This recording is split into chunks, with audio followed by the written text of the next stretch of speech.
오, 똑똑한 헬스케어. 어떻게 오신 여러분 환영합니다. 오늘 진행을 맡은 김동건입니다. 그리고 오늘은 신장 디톡스의 창시자 이창현 약사님이 함께 해주셨습니다. 안녕하세요. 저는 신장 디톡스의 창시자 이창현 약사입니다. 반갑습니다. 신장 디톡스 굉장히 좀 생소한 분야인데 네. 너무 길게는 말고요. 네. 짧게 한번 소개 한번 해주시겠습니까? 네. 보통 우리가 독소를 이야기할 때 디톡스를 이제 말하게 되는데요. 여러분들이 알고 있는 디톡스는 장 디톡스 그리고 간 디톡스는 이제 충분히 알고 계실 겁니다. 하지만 우리 몸에 있는 노폐물을 이제 처리하는 기관은 신장이기 때문에 우리 몸속에 있는 독소를 이제 잘 배출하기 위해서는 신장을 통해서 디톡스를 해야 된다라는 그런 이론을 이제 이야기하고 있는 것이 신장 디톡스라고 할 수 있습니다. 너무 위대한 분을 오늘 제가 모시고 있는 건 아닌지. 좀 위가 커서 가려서 말도 높고 합니다. 예. 아, 그래요? 약사님 요새 좀 피로감 좀 많이 느끼시나요? 아무래도 이제 겨울에서 이제 봄으로 넘어가고 있는 이런 음. 환절기에 저도 그렇지만은 많은 분들이 이제 피로감을 좀 호소하기도 합니다. 그렇죠. 저도 뭐 저뿐만 아니라 제 주변에서 요새 굉장히 피로감을 많이 호소해요. 이게 환절기 때문에 그러는 건지 아니면 평소에도 만성 피로 문제가 계셔서 그런지는 잘 모르겠지만 요새 많은 분들이 힘들어하시는 만성 피로 거기에 대해서 우리가 좀 과학적으로 또 의학적으로 한번 좀 파헤쳐 보도록 하겠습니다. 예. 네. 여러분들 요새 AI 많이 사용하시죠? 저도 많이 활용을 하고 있는데 제가 몇십 년 공부해온 거 얘는 답을 너무 30초 만에 하더라고요. 그렇죠. 뭐 허망해요. 물어보면은 아주 빠르게 네, 답을 네. 해주고 있습니다. 그래서 원래는 이 약사님 대신에 제가 의사 선생님 모시려고 했는데 네. 출연을 안 해주시더라고요. 네. 그래서 오늘은 대신에 미안하지만 아. AI 의사를 네. 초청해서 우리가 궁금해하는 부분에 대해서 질문을 하고 네. 의견을 나눠보도록 하겠습니다. 예. 이 AI 의사는 저희가 오똑해 박사라고 해서 오박사라고 칭하겠습니다. 이해를 좀 부탁드릴게요. 제가 AI에 들어가서 제가 질문을 쳐볼게요. 먼저 한국에서 20년 이상 가정의학과 전문의로 진료한 의사를 역할을 부여하겠습니다. 그러면은 오 박사님이 지금 아주 베테랑 의사 네, 그렇죠. 네, 것이죠? 네. 아마 깜짝 놀라실 거예요. 네. 근데 주제를 저희가 봄철 피로에 대해서 의학적으로 설명을 좀 해주세요 라고 질문을 쳤습니다.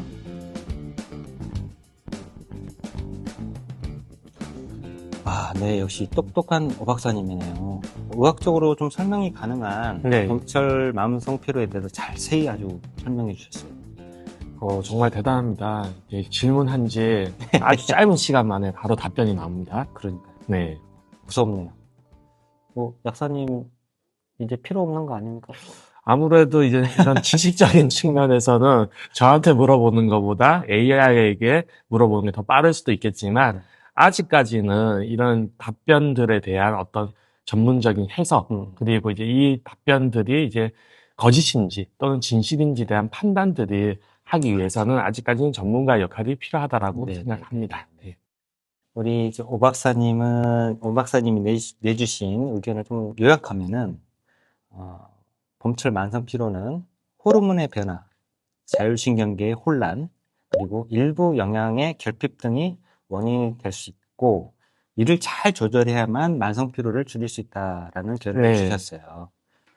예를 좀 듣자면 자율신경계라는 것은 우리가 의지와 상관없이 돌아가는 신경계를 얘기합니다. 그리고 자율신경계는 또 두 가지로 구분을 할 수가 있는데요. 하나는 긴장이나 활동을 조성하는 교감신경 또는 휴식이라든가 소화를 또 조성하는 보교감신경으로 구분을 할 수 있습니다.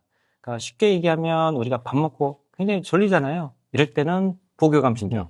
그리고 막 부모나 선생님이나 아니면 직장 상사가 막 나무라거나 막 뭐라고 할 때 막 성질나고 사표 던지고 싶고 이런 마음이 드는 경우 있죠. 그런 경우가 교감신경이라고 이해를 하시면 되겠습니다.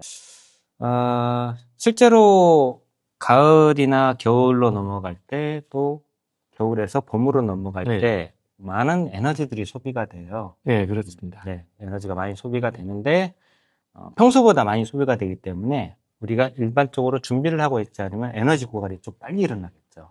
아무래도 그렇겠죠. 뭔가 변화가 생기는 데 있어서 준비를 하지 않으면은 항상 이제 위기가 올 수 있습니다. 네.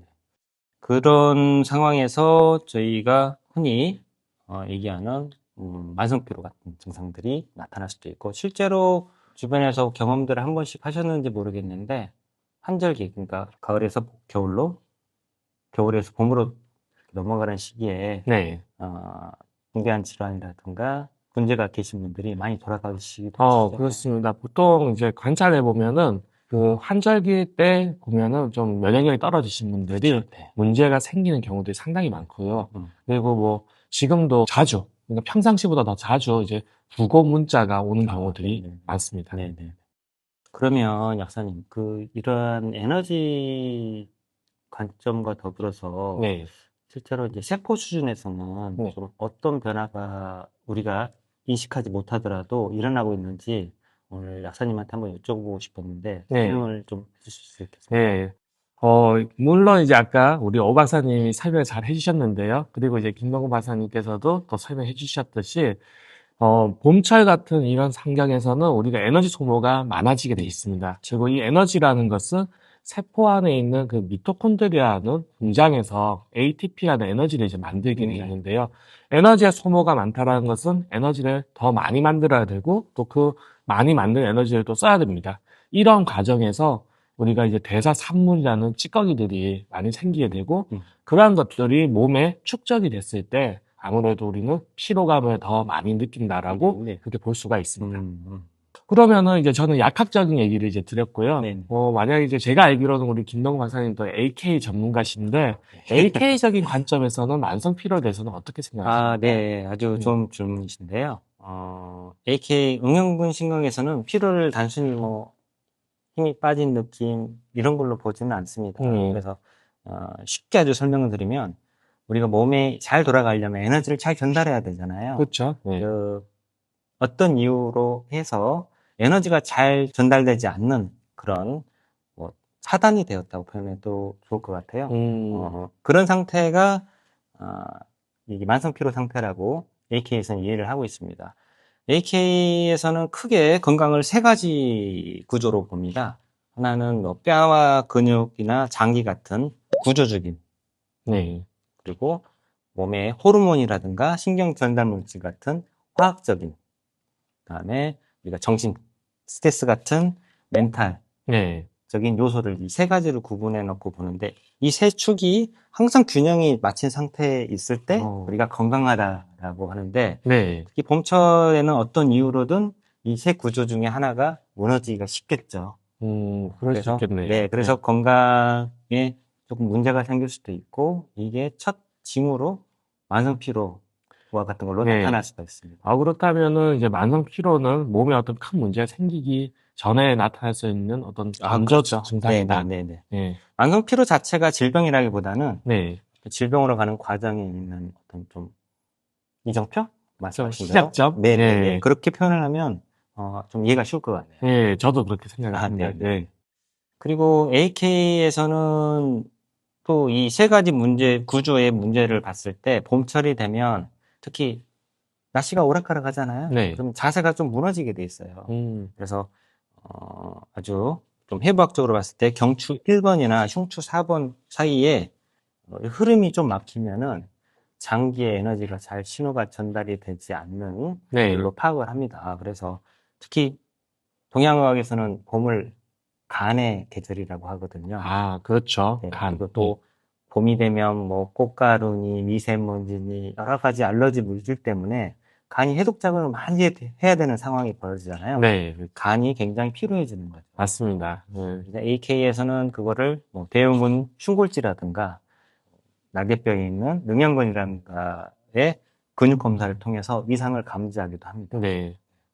그러면은 이제 박사님께서는 간에 대한 어떤 그 기능적인 문제, 그리고 이제 저는 그 에너지를 생산하는 것에 대한 어떤 네. 독소적인 노폐물에 대한 문제. 네, 그렇죠. 그리고 우리 이제 AI 오 박사님은 이제 신경계에 대한 자율신경과 네, 무비움신경에 네. 대한 얘기를 네, 네. 했는데요. 음. 그러니까 이런 것들을 이제 다 종합적으로 해보면은 결과적으로는 환절기에는 우리가 만성 피로에 노출되기 쉽다. 이제 이런 결론을 내릴 수가 있겠네요. 네네네. 그러면 우리가 여러 가지 약사님과 뭐 저와 우리 오 박사님의 의견을 원인에 대해서는 좀 알아봤고요. 네. 그럼 이거를 어떻게 하면 해소할 수 있는지 또 우리 오 박사님한테 한번 여쭤봐야겠죠? 네. 네. 한번 여쭤볼게요, 제가.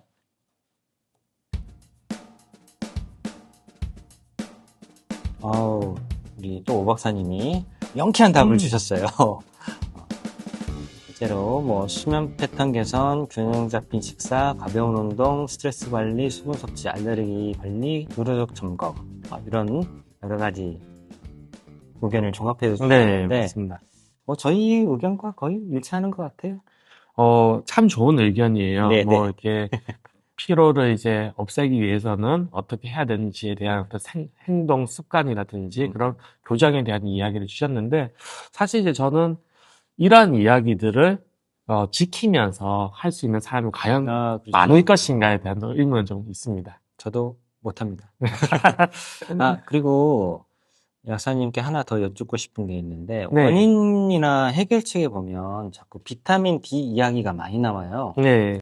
제가 알기로는 우리가 햇빛에 노출돼서 합성할 수 있는 비타민 D의 양이 약 15에서 20% 정도? 필요한 양 예, 그 정도밖에 되지 않는데 그러면 나머지 80% 정도는 어떻게 영양제를 통해서 공급을 해야 되는 건가요? 아니면 그 외에 다른 방법이 있는 건지 꼭 한번 여쭙고 싶었거든요. 보통 이제 비타민 D 같은 경우는 여러분들이 충분한 그냥 균형 잡힌 식사를 잘 하시기만 해도 보충이 됩니다. 근데 이제 요즘에 이제 그 현대인들은 그 식단 자체가 좀 무너져 있는 경우가 많고요. 그래서 그 비타민 D가 좀 부족한 상황들이 이제 만들어지는데, 편하게 먹기 위해서는 경구 형태로 나오는 이제 비타민 D 제품을 드시기도 하고요. 좀 심각한 경우에서는 주사제, 그러니까 병원에 가서 주사를 맞기도 합니다. 하지만 이게 그 외부에서 이렇게 들어오는 비타민 D는 체내에서 어떤 생체 이용률 자체가 좀 떨어질 수가 있기 때문에 저는 가급적이면은 균형 잡힌 식단을 통해서 비타민 D를 보충하는 것을 이제 권장해 드립니다. 그러면 비타민 D가 특별히 많이 함유된 음식 같은 게 있을까요?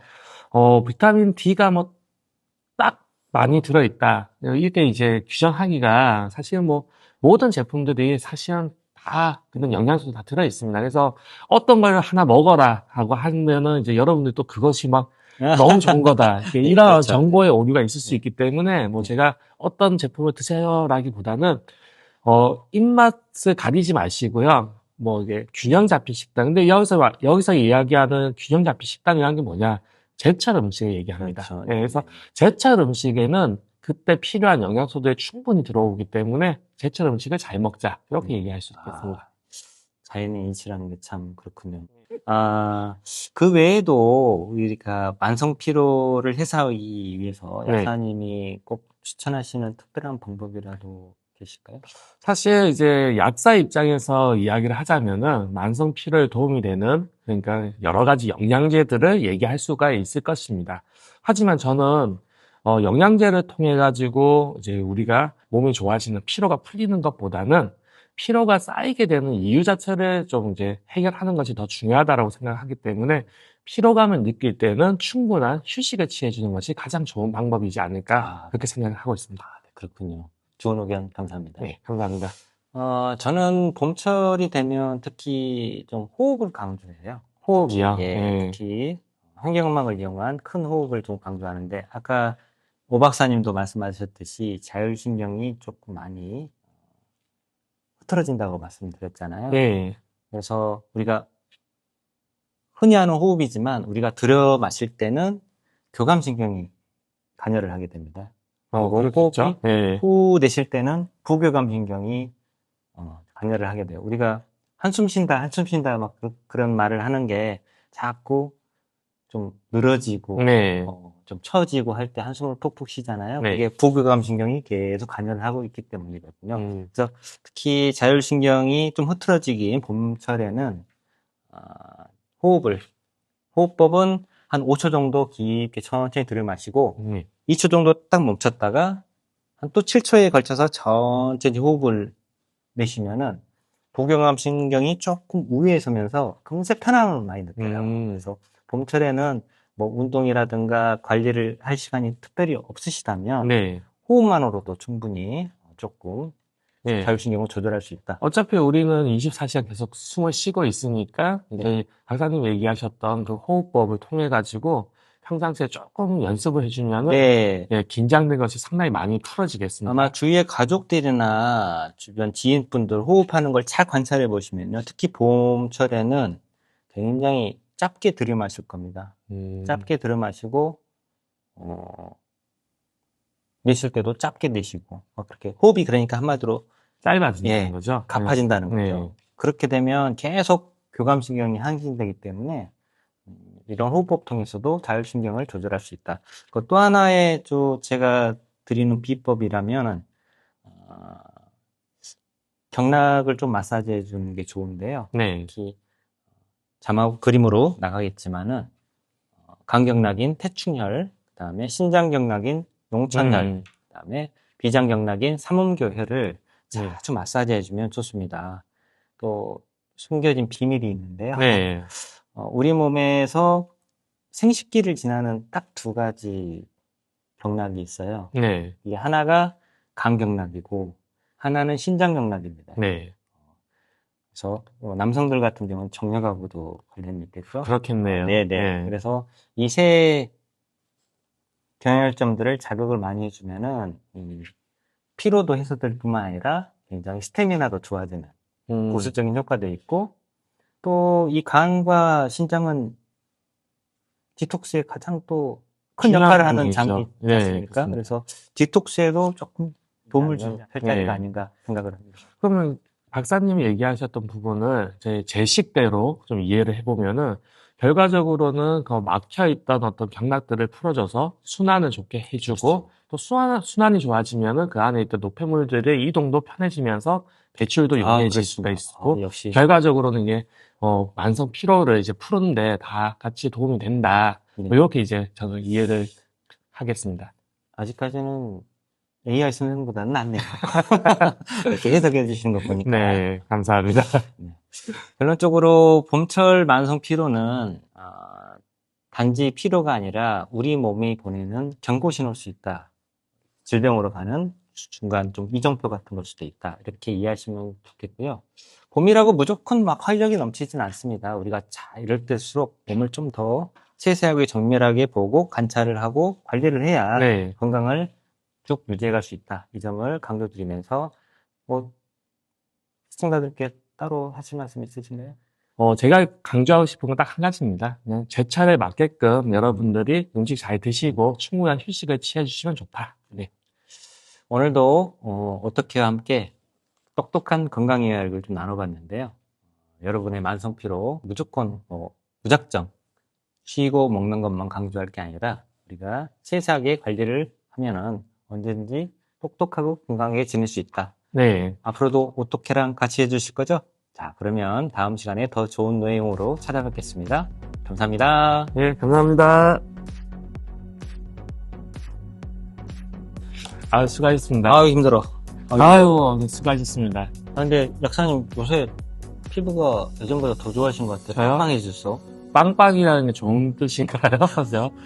요즘 저 식욕이 막 돋아요. 네. 살 좀 찌셨나? 살이 쪘다기보다는 그냥 좀 더 탱탱해졌다. 뭐 이렇게 가시죠? 살 좀 찐 것 같은데. 아닙니다. 참, 곱창이 다이어트 식품인 거 아시죠? 아, 그래요? 네네네. 꼭 지방도 많고, 아니, 그렇지 않다고 하더라고요. 아, 그래요? 예. 그러면 우리 다음 다이어트 주에 주제로 한번. 이왕 말 나온 김에. 네, 그러면 어차피 저희가 이제 차를 계속 할 거면은 뭐 여러 가지 주제가 필요하긴 한데 말 나온 김에 다이어트로 한번 해보시죠. 콜! 다음 주엔 다이어트로 갑시다. 콜!